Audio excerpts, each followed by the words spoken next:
کہ مقتدی نے لقمہ دیا، امام صاحب 3 آیات پڑھ چکے تھے، اس سے زائد پڑھ رہے تھے تو اس نے لقمہ دے دیا، انہوں نے لقمہ قبول کر لیا اور آخر میں سجدہ سہو کر لیا، تو کیا یہ نماز ہو گئی کہ نہیں ہو گئی؟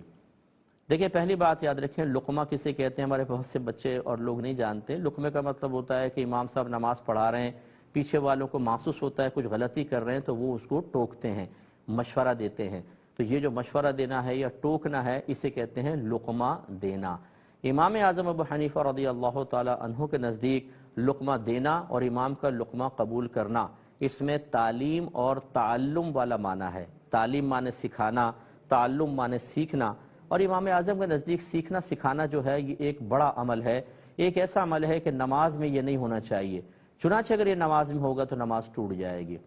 اچھا، اب بعض اوقات لقمہ دینا ضروری بھی ہوتا ہے، تو لہٰذا پھر فقہا نے فرمایا جہاں بہت ہی ضروری ہو وہاں نماز ٹوٹنے کا حکم نہیں ہوگا، لیکن جہاں ضروری نہیں ہے وہاں پر لقمہ دیا تو غیر ضروری تعلیم و تعلم ہوگا اور نماز ٹوٹ جائے گی۔ سب سے پہلے یہ دیکھنا ہوگا کہ اگر امام صاحب نے 3 آیات پڑھ لی تھی تو فرض بھی پورا ہو گیا،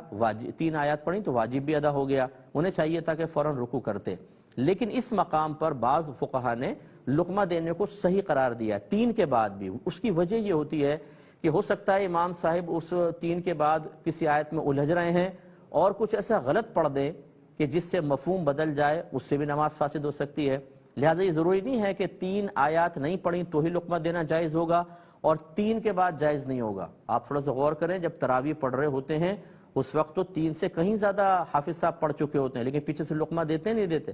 وہ لقمہ اسی لیے دیتے ہیں کہ غلط نہ پڑھ جائیں، نماز فاسد نہ ہو جائے۔ تو اگر ایسا ہوا تھا کہ 3 سے زائد کے بعد مقتدی کو خطرہ تھا کہ امام صاحب غلط نہ پڑھ جائیں تو پھر اس کا لقمہ دینا ٹھیک، لیکن جب امام صاحب کو پتا تھا کہ 3 آیات پڑھ چکا ہوں اور فرض واجب پورا ہو گیا، ان کو چاہیے تھا فوراً رکوع کر دیتے، چھوڑ دیتے آگے، وہ اٹکتے رہے اور انہوں نے لقمہ قبول کیا۔ تو یہ اگر غیر ضروری طور پہ لقمہ قبول کیا ہے، معنی فاسد ہونے کا کوئی اندیشہ نہیں تھا، تو امام صاحب کی نماز بھی ٹوٹ جائے گی اور مقتدی کی بھی نماز ٹوٹ جائے گی، دوبارہ اس نماز کو پڑھنا ہوگا۔